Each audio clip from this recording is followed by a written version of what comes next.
Because I can't, honey. A man's word is sacred. And besides, he paused, looking at his own hands. There's no other way. There was no other way. That phrase that would haunt me for the rest of my life. How many bad decisions do we make because there's no other way? How many times do we give in to fate because we see no alternative? The Harmony Creek Community Church was full. It seemed the entire town had come to see Walter Hayes's girl marry the most mysterious man in the region. Everyone came out of curiosity, my cousin Teresa whispered. They all want to see how it's going to be. How it was going to be. I wanted to know too. When the organ began to play the wedding march, I felt my legs go weak. Courage, honey, my father said, giving me his arm. God knows what he's doing. God knows what he's doing. But did he really? Was it his plan for me to marry a stranger? Was it his will for me to become merchandise in my own father's hands? I walked down the church aisle like a ghost. People stared, whispered, pointed. Such a pretty girl. What an age difference. Do you think she's happy? She looks a little pale. Must be nervous. Nervous was an understatement. I was terrified. And when I reached the altar and saw Arthur standing there in a dark suit, hair combed with pomade, looking at me with an expression I couldn't decipher, I almost fainted. He was handsome, I couldn't deny it. For a 4 or 5-year-old man, he was well preserved. Tall, elegant posture, a serious face, but not unpleasant. If it were just a matter of appearance, I would have nothing to complain about. Matilda Hayes, the preacher, began the ceremony. Do you take Arthur Shaw to be your lawfully wedded husband, to love and to cherish, in joy and in sorrow, in sickness and in health, in poverty and in wealth, till death do you part? Till death do you part. I looked at Arthur and saw that he was nervous too. His hands were trembling slightly, and there was a bead of sweat on his forehead. At least it wasn't just me who was scared. I do, I answered, my voice coming out weak. Arthur Shaw, the preacher continued, do you take Matilda Hayes to be your lawfully wedded wife? And he answered, I do, with a firm, decisive voice, as if he truly wanted this. The rings were exchanged, the kiss was given. My first kiss, ever, there at the altar, in front of everyone. Without love, without desire, just following protocol. His lips were warm, soft, but I didn't feel those butterflies in my stomach that other women talked about. I now pronounce you man and wife. Done. It was done. In 5 minutes, my entire life had changed. I was no longer Matilda Hayes, daughter of Walter. I was Matilda Shaw, wife of Arthur. The reception was at my parents' house, right in the yard, with tables borrowed from neighbors and food that Arthur paid for. The fiddle player played, people danced, everyone seemed happy, except me and the groom. Congratulations, Tilly. People came to congratulate me. May God bless you. May you be very happy. Happy. Everyone wished happiness for a couple that barely knew each other, who had married out of convenience. Arthur stayed by my side the entire party, polite, attentive, introducing me to people as my wife. My wife. 2 words that sounded strange on his lips, as if he didn't believe it himself. I glanced over at my family. My mother was weeping silently into a handkerchief, and my brothers, James, Michael, Robert, Daniel, and Thomas. They were standing near my father, looking down at their boots. Not one of them met my gaze. In that moment, I understood what my father's rule truly meant. It wasn't just that girls were prisoners, it was that his sons were his soldiers. Their loyalty was to him, not to their sister. Their silence was the final lock on my cage. Matilda, he said to me during the party, are you all right? You look tired. It was the first time he had spoken to me directly all day. I'm fine, I lied. How could I be fine on the most terrifying day of my life? If you want, we can leave early, he offered. Leave? To where? To his house, which was now my house too. To his room, which was now our room. To his bed where... Oh God, I couldn't even think about it. No need, I replied quickly. We can stay a little longer. Because the more time at the party, the less time alone with him. The more party, the less intimate talk. The more people around, the less chance of having to face reality. But every party ends, and ours ended when it was past 10 o'clock at night. Well, said Arthur, I think it's time. The time, the hour that every bride fears and desires at the same time, except I only feared it. Tilly, my mother kissed me, crying, "Be happy, honey. And remember, be obedient to your husband. He will take good care of you." Obedient. Another word that amazed me, as if I were a pet that had changed owners. "Take good care of my daughter," my father said to Arthur, shaking his hand. "You can count on it, Mr. Hayes. I'll treat her like a queen." And that was the last time I truly felt like his daughter. Many people ask if I forgave my father. Forgiveness is a long journey, my dear. The love was still there, but that day he sold me. It built an invisible wall. We never truly went back to how things were. A prisoner queen, I thought, but I said nothing. The old Ford truck that took us to his farm was the most silent journey of my life. Me, sitting next to him, watching the dark road, trying not to think about what would happen when we got home. "Matilda," he said halfway there, "I know this is all strange for you."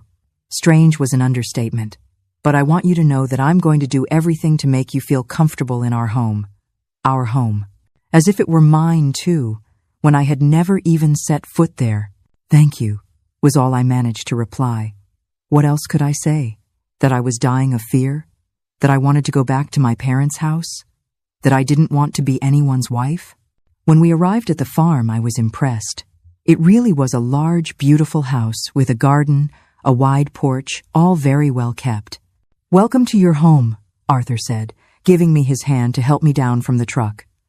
Mrs. Matilda, Mrs. Davis, the housekeeper, greeted me at the door. What a joy to have a new lady of the house. Lady of the house, another new word to get used to.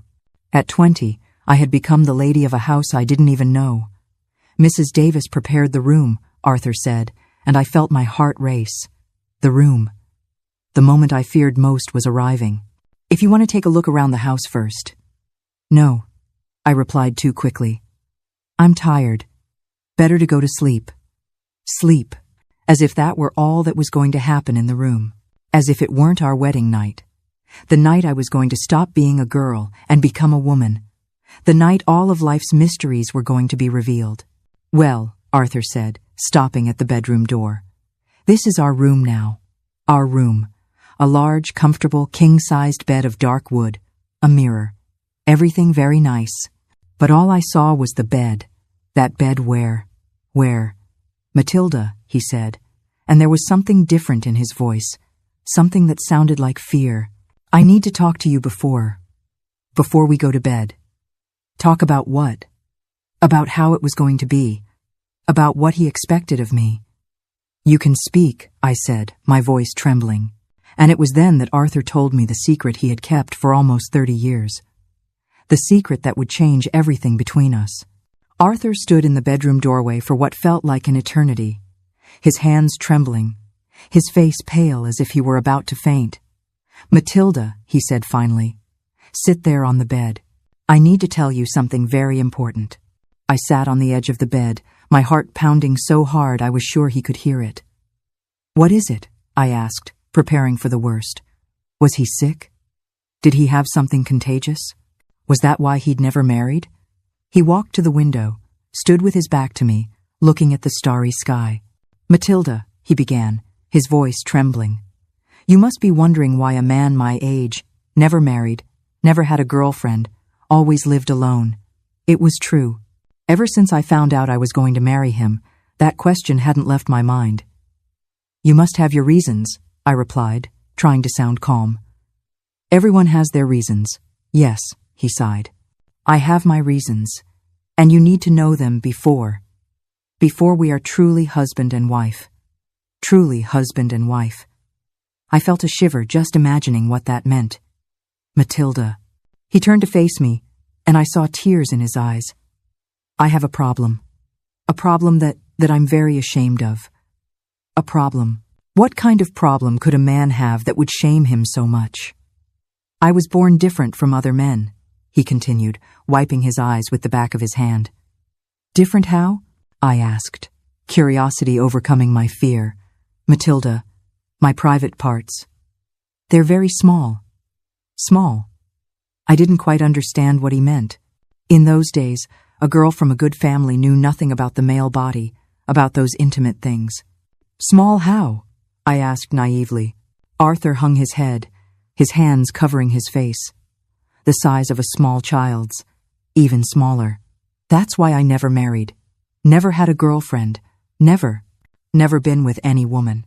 She was prepared for cruelty, for pain, or for disgust. But not for this. Not for vulnerability. In one single confession, Arthur has just handed this 20-year-old girl all the power in their relationship. What he offers her next, though, is the one thing she's never been given in her entire life. But is that a serious problem? I asked, still not fully understanding. Yes, Matilda. It's a very serious problem. Because a husband has to satisfy his wife. And I can't. I can't satisfy a wife. I didn't really know what that meant, but from the sadness in his eyes, it had to be something very important. And why did you marry me then? I asked. Why? He sighed deeply. Because I can't stand living alone anymore. Because I wanted to have someone to talk to, someone for company, someone to care for and be cared for by. But I can't offer you what a normal husband offers. And what does a normal husband offer? The question slipped out before I could think. Arthur looked at me, surprised. You really don't know? I don't know. No one ever explained those things to me. It was then he did something that surprised me. He smiled. For the first time since we'd met, I saw a real smile on his face. Then maybe, he said slowly, maybe this isn't the end of the world I imagined. Why not? I asked, confused. Because if you don't know what you're missing, maybe you won't miss it so much. He walked over to the bed, sat down beside me. Matilda, can I ask you a question? Yes. Do you feel desire for men? Do you feel the urge to be touched, kissed, and those things? I blushed to the roots of my hair. How could I answer a question like that? I don't know, I stammered. I've never thought about it. You never felt anything when you looked at a boy? No, I answered honestly. My daddy never let me get close to any boy. I've never had a real conversation with any man, besides my brothers and him. Arthur fell silent, thoughtful. So, you truly don't know what you'd be missing? He asked, almost hopeful. I've only ever felt curiosity, I admitted. Not desire. He nodded slowly. I'm the opposite, he confessed, looking away. I felt desire. A lot of desire to know a woman, to have a family. But I was always terrified of this part, the intimate part. I was afraid of the shame. And now? I asked. Now that you've told me your secret, what? Now, I don't know, he admitted. It depends on you. It depends on whether you can accept an incomplete husband. Incomplete. I looked at this 4 or 5-year-old man, crying in shame in front of me, feeling less of a man because of something he couldn't control. And I felt something I had never felt before. Pity. Not cruel pity, but a tender pity. Arthur, I said, using his name for the first time, you've suffered a lot because of this, haven't you? My whole life, he admitted. I've always felt less of a man than the others. Always been ashamed. Always lived in hiding, and no one ever knew. Just me and God. And now, you. Now me. A 20-year-old girl who knew nothing about life. Now I held the biggest secret of a 4 or 5-year-old man. Matilda, he asked, his voice full of hope and fear. Can you accept this? Can you stay with me, even knowing that our marriage will be different? Different. I looked at this man who had bought me as a wife, but who now showed himself to be as vulnerable as I was. Different how? I asked. Without physical intimacy, he explained, blushing. Without children. Without those things that other couples have without children. That hurt a little because every woman dreams of being a mother. But at the same time, I felt a strange relief. You mean you're not going to demand that I? No, he said quickly. I'm not going to demand anything you don't want to give.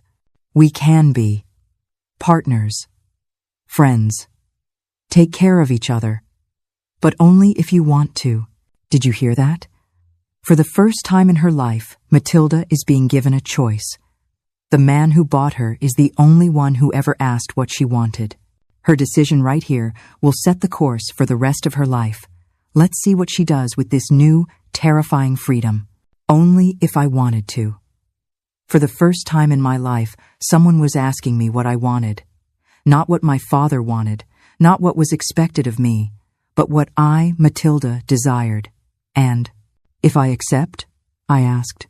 How will it be? We'll live like two friends sharing the same house. You'll be the lady of the farm. You'll have everything you need. You'll be treated with respect and affection. And in return?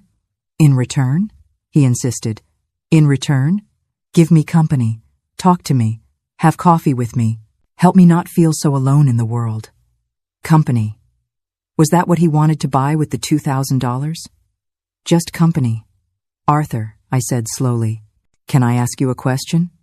Yes. Why? Why did you choose me? Why not an older woman? A widow who was also alone? Because, he sighed, a woman with experience. She would know, I'm not a complete man. She'd feel unsatisfied. She'd leave me, or cheat on me. You, being young, with no experience, I thought maybe you could get used to it. Get used to it. As if I were an animal that could be trained to accept any situation. But looking at him, seeing the sincerity in his eyes, the vulnerability in his gestures, I didn't feel anger. I felt something akin to understanding. Arthur, I said, can I sleep on it? To think it over? Of course. He stood up quickly. I'll sleep in the guest room. You stay here. Rest. And we'll talk tomorrow. As he was leaving, I called him. Arthur? Yes? Thank you. For telling me the truth. It must have been very difficult. He looked at me with a gratitude so deep it almost made me cry. Thank you, he said, for not running out screaming. After he left, I lay down on the king-sized bed, still in my wedding dress. I did not think. I did not feel. I had expected cruelty, or pain, or disgust. I had not prepared for. Nothing. The relief I thought I would feel wasn't there. The fear wasn't gone. It had just frozen. I had been my father's prisoner, and now I was Arthur's. It was just a different kind of cage, a larger, quieter one. I was 20 years old, a wife, and completely, terrifyingly numb. I stared at the ceiling until the sun came up, feeling not like a woman, but like a ghost in a new house. Can you understand that feeling? That numbness. I had prepared myself for a monster, but instead, I got a broken man, just as frightened as I was. And right there, in that terrifying night, I felt nothing, just quiet, cold numbness. The next morning, I woke up to the sound of him leaving the guest room. I stayed in our room. I stayed there for 3 days, only coming out when he was gone. Mrs. Davis would leave me meals, her eyes full of pity, but she never asked. The first weeks were a silent, agonizing routine. We were two ghosts in a large house. We ate at the same table in complete silence. He would read his newspaper. I would stare at my plate. I felt his shame and my own isolation like a thick fog between us. I was not a wife. I was not a prisoner. I was a witness. During the days, I explored the house. And then I found it, his library. It was the only room that felt alive. I remembered Mrs. Gable's words. Your mind is the one place they can never lock up. I began to read. I read for weeks. I read to forget I was 20 and married to a secret. I read to feel alive. One night, about a month into our marriage, I heard a terrible sound. A crash, then a groan. I found Arthur at the bottom of the stairs, delirious with fever, his leg bent at a terrible angle. Water, he mumbled, his face pale with pain. For the first time, my numbness broke. It was replaced by purpose. Mrs. Davis, I yelled. Call the doctor, now. For the next 2 weeks, I did not leave his side. The doctor set his leg, but the fever was stubborn. I was the one who bathed his forehead, forced broth into his mouth, and changed his sweat-drenched linens. He was helpless, his shame burned away by the fever. He was just a man in pain. And I was just a woman who knew how to care for people. One afternoon, his fever finally broke. He woke and saw me sitting in the chair by his bed, asleep, a book open on my lap. You stayed, he whispered. His voice was hoarse. I'm your wife, I said, waking up. He didn't look at me with shame. He looked at me with gratitude. Why are you reading David Copperfield? He asked. Because I found it in your library. It's about a boy who survived, I answered honestly. He was quiet for a long time. Then he said, It is, but the ones about farming, in the study, they teach you how to build. That was the real beginning. Not a deal, not a partnership. It was a fever and a book. The next week, he was still in bed, but he asked me to bring him the farm ledgers. If you're going to read, he said, his voice stronger, you might as well read something useful. Let me teach you. Let me teach you how we run this place. And I let him. I sat on the floor by his bed, and my husband, my partner, began to teach me how to be free. My father locked me up to keep me pure, but the husband who bought me, he was the one who handed me the key. He didn't give me the passion girls dream of, but he gave me respect.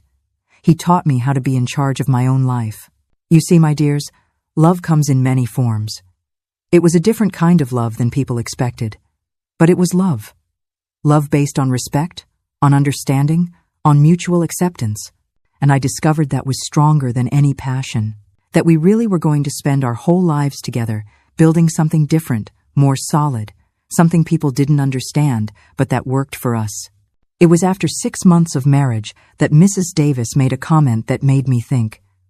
Mrs. Matilda, she said while I was helping in the kitchen, you look very happy. You've got a sparkle in your eye you didn't have when you arrived.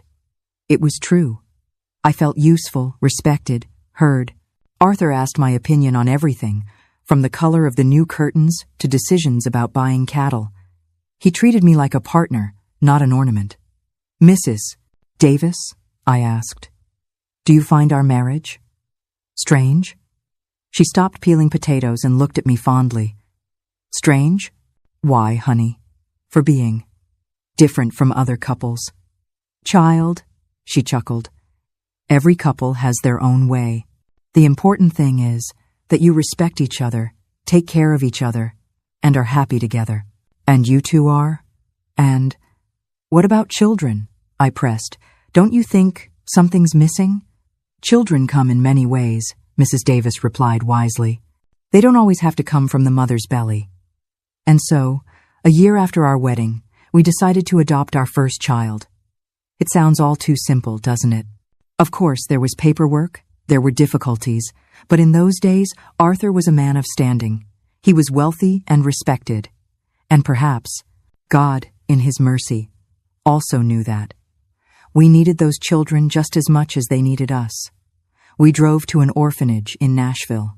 As we stood in the hallway, I saw a small, 7-year-old girl named Ella Grace watching us from a doorway, her eyes full of the same quiet fear I once had. My father had arranged me. Arthur had bought me. I was property that had been negotiated. I knelt down. My name is Matilda, I said. We aren't here to get a child. We're here to see if there is someone who would choose us. What a powerful moment. Matilda sees herself in that little girl's fear and completely breaks the cycle of her own past. By giving Ella the choice, Matilda is finally healing herself, and this is how their unconventional house truly becomes a home. She stared at me, and for the first time, she stepped out of the shadow. When we brought Ella home, Arthur looked at me, tears in his eyes. We did a good thing, he stammered. We did, I said, holding our daughter's hand. That day, we didn't just give her a home. I finally got one for myself. Of course, bringing Ella home set the town's tongues wagging all over again. First, the strange marriage. Now this. I overheard Mrs. Baker herself whispering at the market. Taking in another's child. Can't she give him one of his own? The gossip that used to define and imprison me now seemed small. I looked at Arthur, who was proudly buying Ella a peppermint stick, completely unbothered. I realized their whispers couldn't touch us. They were on the outside of a fortress of acceptance we had built, and they didn't have the key. That's right. My home wasn't the place I was born. My home was the place where I was chosen, and where I was allowed to choose. When I looked into Ella's frightened eyes, I saw myself. And when I took her little hand, I was finally taking hold of my own life. And just like that, we became a real family.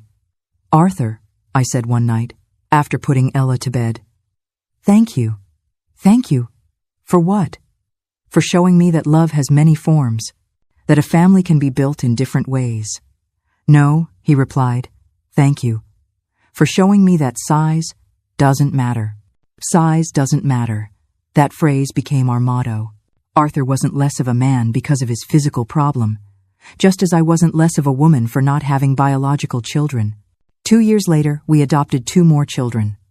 Liam, who was 5, and Mia, just 2. Our house filled with life, with noise, with joy. The children completed us in a way I never thought possible. We were an imperfect family in everyone's eyes, a husband who wasn't whole, a wife who couldn't bear children. But we chose each other, and we chose our children. And a chosen love, my dear, is stronger than any obligation. "Daddy," Liam asked one day, "why do you and Mama sleep in the same bed but don't make noise at night like my friends' parents?" Arthur turned red, but he answered honestly, "Because every couple has their own way of showing love, son." I put my hand on his. "And we love each other very much," I added, and I realized just how true it was. "Oh, okay then," Liam said, satisfied. In a different way, but deeply. "Oh, okay then," Liam said, satisfied. To the children, it was that simple. But our partnership, built on ledgers and respect, still had its ghosts. There were nights, years into our marriage, when I would wake to find Arthur's side of the bed empty. I would find him on the porch, just staring into the dark. I didn't have to ask. I knew he was thinking about the man he wasn't. I'd just bring him a blanket and sit with him. "You taught me how to run a farm, Arthur," I told him once on such a night. "You taught me how to be free. That's more real than anything else." He squeezed my hand, and we sat in a silence that was more comforting than any words. Over the years, our farm prospered. Arthur taught me everything about the business, and I discovered I had a knack for management. "You have a better head for numbers than I do," he'd admit. "I'm proud of my wife." My wife. The words that sounded forced at first now came out naturally, affectionately. We truly were husband and wife, just in our own unique way. "Matilda," he said one night, when we were celebrating 10 years of marriage, "do you regret anything?" "Not a thing," I answered without hesitation. "And you?" "Only one thing." My heart tightened. "What's that?" "Not meeting you sooner. I wasted 45 years of my life in fear and shame. But if you had met me sooner, I would have been a child. I wouldn't have had the maturity to understand, to accept, to build this us that we have." "That's true," he smiled. "Maybe everything happened at just the right time. And my father, Walter? We saw him at church, at town gatherings. He was polite, as was I. He saw my children, my beautiful home. He once visited, looked around the porch Arthur and I had added, and said, 'See, girl, I told you he'd take good care of you. A father knows best.'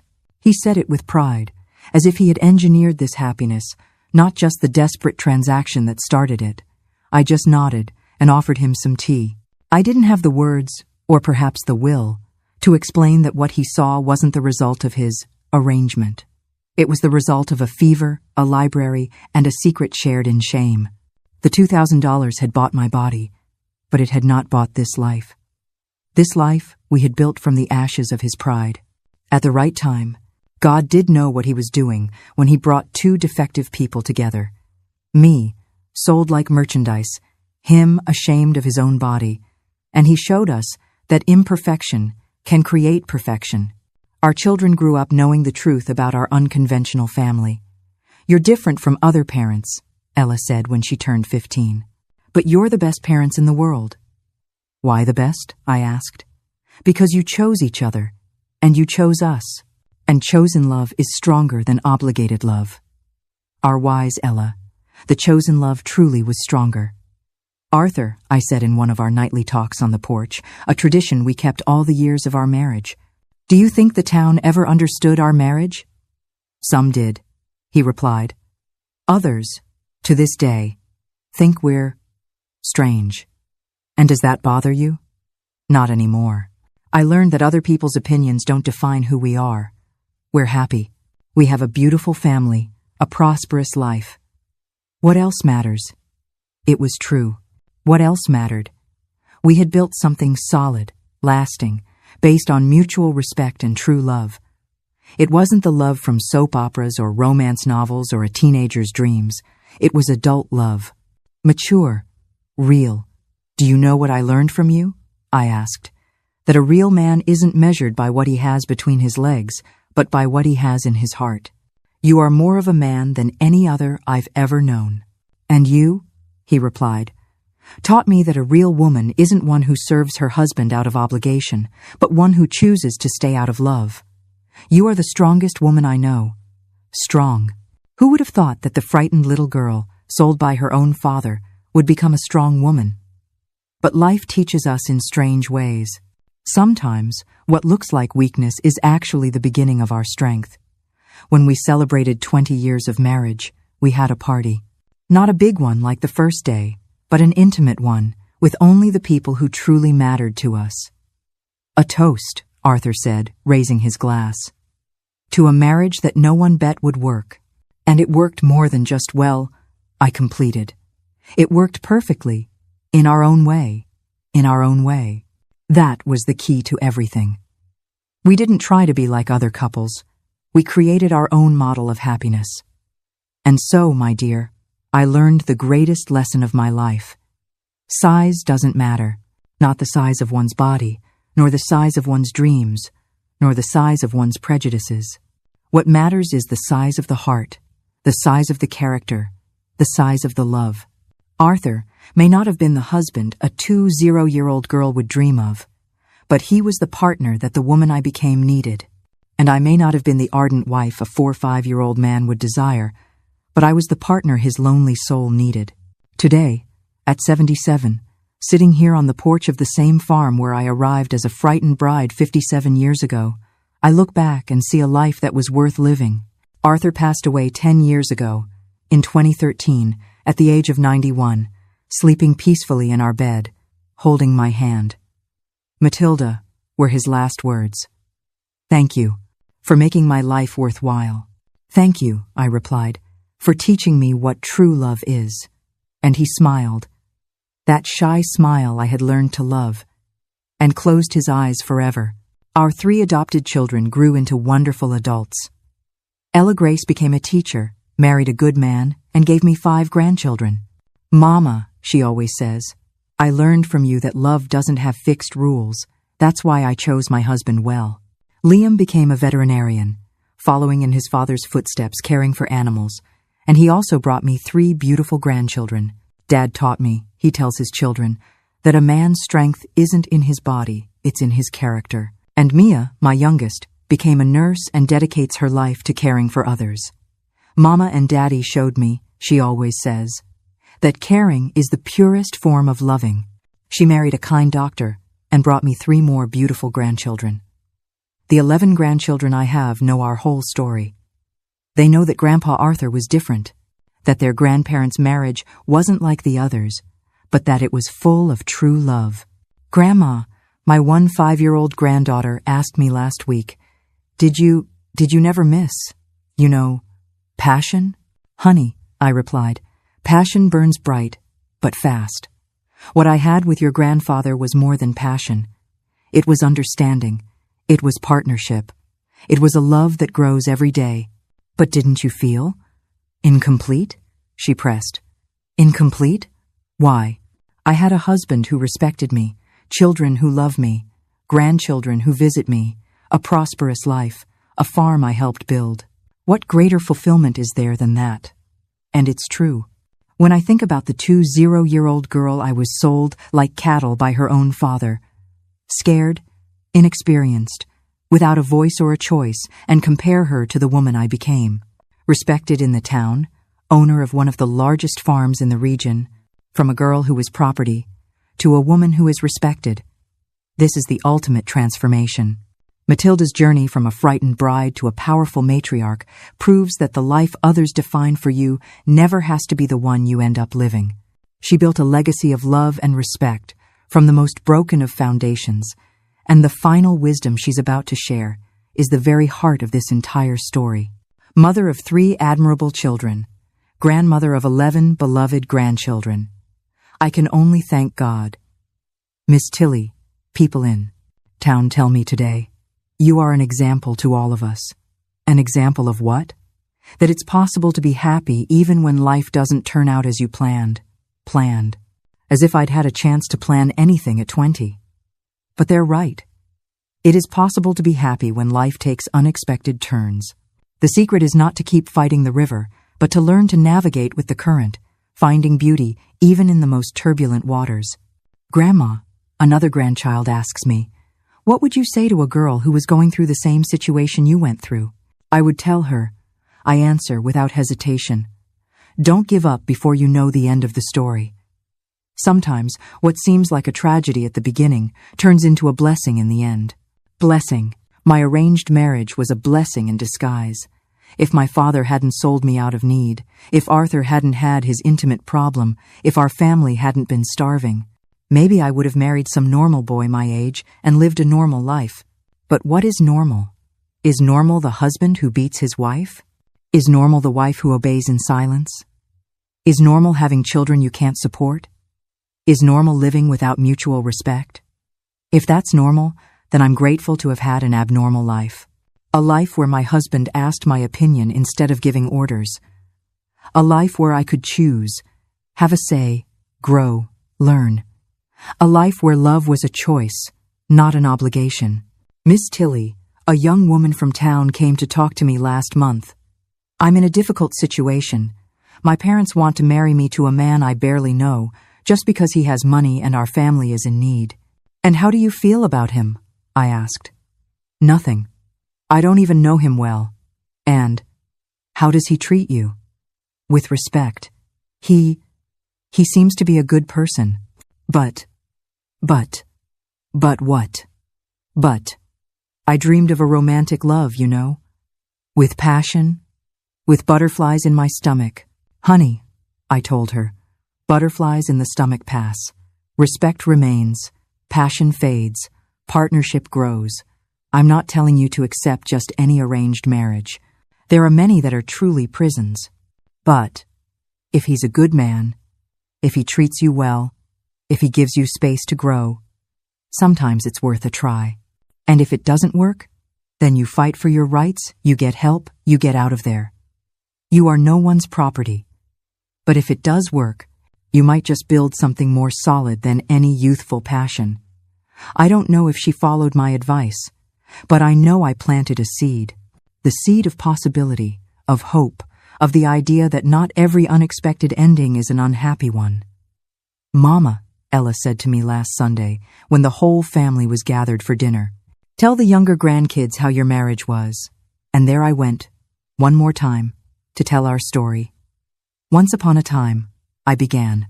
There was a 20-year-old girl who thought her life was over when she found out she was going to marry a stranger. The children's eyes shone, as they always do when I tell our saga. And then, Grandma? Asked the youngest, who is 6.